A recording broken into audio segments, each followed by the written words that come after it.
बिस्मिल्लाहिर्रहमानिर्रहीम। अस्सलाम वालेकुम नाज़रीन, उम्मीद है आप सब लोग खैर खैरियत से होंगे। आज की इस वीडियो में हम आप दो चीज़ों पे बात करेंगे। एक वबा के ऊपर, कोरोना वायरस के ऊपर, इमरान खान की प्रेस कॉन्फ्रेंस के ऊपर, असद उमर के ऊपर, पंजाब के अंदर बहुत बड़े इनिशिएटिव लिए गए हैं उसके ऊपर। और दूसरा कि नैब ने फिर फैसला कर लिया है कि ये जो बड़े बड़े नारे लगा रहे हैं कि मुल्क टूट जाएगा, फलां हो जाएगा, ढिमका हो जाएगा और 18वीं तरमीम पास नहीं होगी, उनकी ज़रा बाजू मरोड़ी जाएगी और बाजू मरोड़ने के बाद उनसे वो सब कुछ करवाया जाएगा जो पिछले 3 सालों में आप देख रहे हैं कि जब जब ज़रूरत पड़ी है इन्होंने चुप करके मुल्क की मुफाद के नाम पे वो सब कुछ किया है। आपको बताएंगे किस तरीके से मियाँ नवाज शरीफ और आसिफ अली जरदारी के गिरद घेरा तंग किया जा रहा है। बात करते हैं इमरान खान की प्रेस कॉन्फ्रेंस के ऊपर। इमरान खान ने सादा अल्फाज में कह दिया है कि 15 करोड़ लोग इस वक्त मुतासिर हुए हैं मुआशी तौर पे इस वबा से, और हमारे पास जो 8 जो है ना अरब डॉलर थे हमने दे दिए हैं, अब हमारे पास देने के लिए कुछ नहीं है। अपना कमाओ और अपना खाओ, और हमें अब इस वबा के साथ रहना पड़ेगा, इसी वबा के साथ हमें जीना पड़ेगा।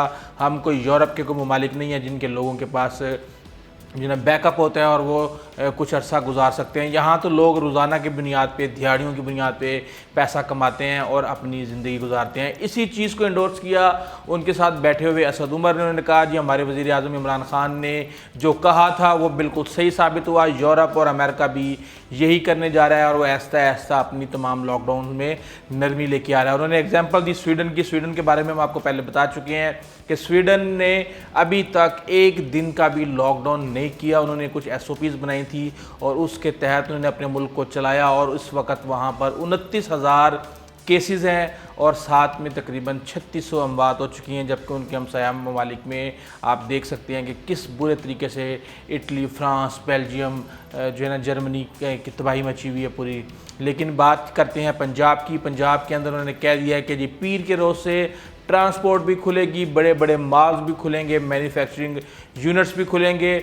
और ट्रांसपोर्ट के हवाले से उन्होंने एक तो ये कहा गया है कि जी पेट्रोल और डीज़ल की कीमत बहुत कम हो चुकी है, इसलिए ज़रा इसके ऊपर बेसिकली उनकी बाजू मरोड़ी जा रही है कि अगर आपने चाहते हैं कि आपका कारोबार खोल दिया जाए तो पहले ज़रा ये काम करें, किराए आप हमारे साथ बैठ के तय करेंगे, इतनी कीमत आपकी कम हुई है पेट्रोल की और डीज़ल की, तो अब आप नए किराए के आओगे। दूसरा, जो भी शख्स सवारी जो है ना वहाँ पे होगी उसको 2 सीटों पे एक सवारी को बिठाया जाएगा, खिड़कियाँ खुली होंगी, अगले दरवाजे से इंटर होंगे, पिछले दरवाजे से आप एग्ज़िट होंगे। अब इनको ये नहीं पता कि पाकिस्तान के अंदर जितनी भी ये AC बसेज़ हैं इनकी खिड़कियां नहीं खुलती। दूसरा, इनमें एक ही दरवाज़ा होता है इंटर होने के लिए और बाहर निकलने के लिए। क्या उन तमाम ट्रांसपोर्ट बसेस के अंदर अल्ट्रेशन की जाएगी या चुप चुपीते ऐसे ही काम चलाया जाएगा? उसके अलावा ये भी वफाक ने कह दिया कि अब हर शख्स को जो कि बाहर जाएगा उसके लिए मास्क पहनना ज़रूरी है। अब आपको पुलिस कहीं पे भी रोक के पूछ सकती है कि भाईजान आपने मास्क क्यों नहीं पहना, इसलिए आप इस चीज़ के लिए तैयार हो जाएं और अब आपको मास्क पहनना पड़ेगा।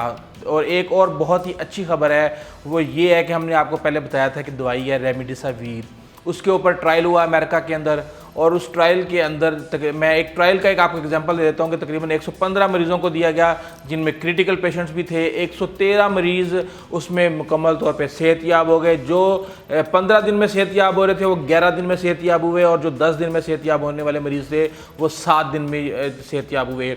और इस दवाई ने इस वबा के ऊपर अपना रिज़ल्ट और अपनी एफिकेसी दिखाई है और इसका बहुत ज़्यादा असर हो रहा है, जिसके ऊपर जनाब ज़फ़र मिर्ज़ा साहब ने कहा है कि जी कोरोना के ख़िलाफ़ जो दवाई दरियाफ़्त हुई है उसकी प्रोडक्शन पाकिस्तान में की जाएगी, बिल्कुल जी की जाएगी। और फ्रोसन्स लेबॉर्ट्रीज़ के नाम से एक कंपनी है, उसने लाइसेंस लिया है अमेरिका की इस कंपनी से, और पाकिस्तान के अंदर उसकी प्रोडक्शन की जाएगी क्योंकि इसकी रिज़ल्ट काफ़ी अच्छा है वबा के। देखें, आपको ये चीज़ समझनी होगी, आपको नज़ला है, खांसी या ज़ुकाम है, आप डॉक्टर के पास जाते हैं, कई दफ़ा आप दवाई लेते हैं, फौरी सही हो जाते हैं, कई दफ़ा आप नहीं सही होते। और क्योंकि नज़ला, खांसी और ज़ुकाम की एक एज होती है, हफ्ते 1.5 हफ्ते के बाद वो खुद ब खुद सही हो जाते हैं। इसी तरह इस वबा की अभी एक टाइम है, 2 हफ्ते का टाइम है। इसको आप दवाइयाँ दें, जो भी दें, इसके अंदर बेतहाशा पेशेंट, तकरीबन 1 मिलियन से ज़्यादा मरीज़ सेहतयाब हो चुके हैं, इस बीमारी को शिकस्त दे चुके हैं और अपनी बॉडी के थ्रू दे चुके हैं। तो ज़ाहिर सी बात है, जब आप दवाई तो देती हैं, बकाया आप दुआई कर सकते हैं कि अल्लाह ताला इसको सेहतयाब करे। तो ये दवाई आएगी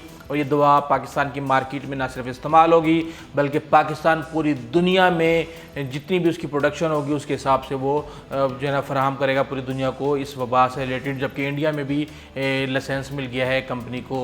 अब मैंने आपको जो बताया था कि किस तरीके से नवाज शरीफ, आसिफ अली जरदारी और खादिम आला जनाब शहबाज शरीफ साहब के पेच टाइट करने का टाइम आ गया है। मरीम नवाज़ के ऊपर, नवाज शरीफ के ऊपर, शहबाज शरीफ के ऊपर, इनकी फैमिली के ऊपर एक 7 अरब रुपए का जो है ना रेफरेंस लाया जाएगा, बहुत ही जल्द आ जाएगा, शायद मंडे तक आ जाए।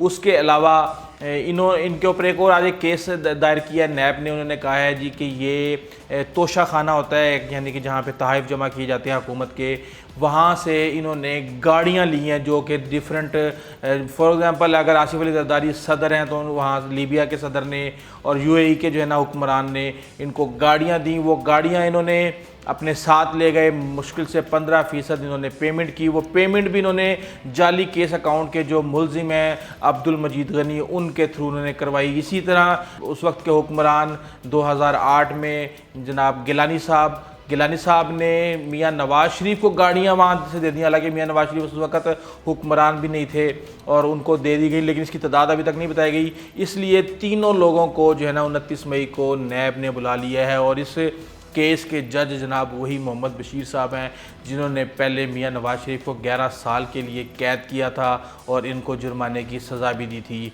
इस हवाले से ये कहा जा रहा है कि अभी नैब जो है ना दूसरे केसेस भी खोलने जा रहा है, शायद मनी लॉन्ड्रिंग का केस भी खुल जाए, क्योंकि इनसे 18वीं तरमीम और जितने भी मामला चल रहे हैं NFC अवार्ड के, ये सारे तय करेंगे।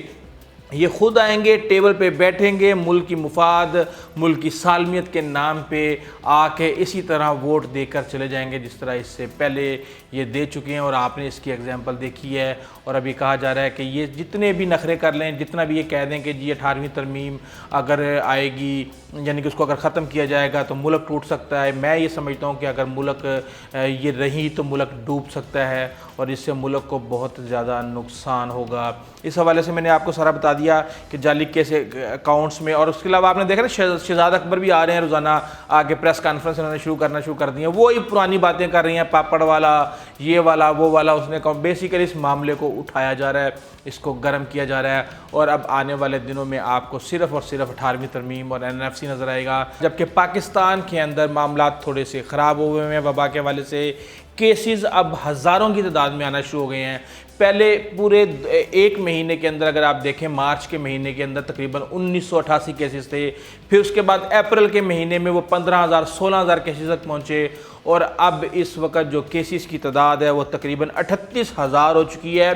आप ये देखें कि मई के इन 2 हफ्तों के अंदर 20,000 से ज़ायद केसेस आ चुके हैं और कहा यह जा रहा है कि जून और जुलाई के महीने में शायद ये तादाद 1.5 लाख से भी ज़्यादा हो और इसी रेशो के साथ अमवात भी होंगी। अल्लाह ताला हमें इस वबा से महफूज रखे, लेकिन अब हकीकत ये है कि हमें इस वबा के साथ जीना सीखना पड़ेगा, अपने डर को, अपने खौफ को ख़त्म करना पड़ेगा, क्योंकि इससे पहले भी हम हज़ारों बीमारियों के साथ जी रहे हैं, चाहे वो कैंसर है, वो एड्स है, वो टाइफाइड है, मलेरिया है, जितनी भी आप बीमारियाँ लें आप नाम ले के थक जाएंगे और उनकी अगर आप तादाद भी देखें तो लाखों लोग सालाना और माहाना उन बीमारियों से मर जाते हैं। अब हमें भी इस बीमारी के साथ रहना पड़ेगा, लेकिन शायद ये जो पैनिक है ये ख़त्म हो जाए। जो सोसाइटी के अंदर हर बंदा डरा हुआ है, खौफज़दा है, शायद अब वो उसको अपनी आदत बना ले। अगर आपको हमारी वीडियो अच्छी लगी तो प्लीज़ आप हमारे चैनल को सब्सक्राइब कीजिएगा, बेल आइकन को प्रेस कीजिएगा, अपने दोस्तों जो कारोबार हमसायों को खास ख्याल रखिएगा। तक इजाज़त दीजिए, अल्लाह हाफ़िज़।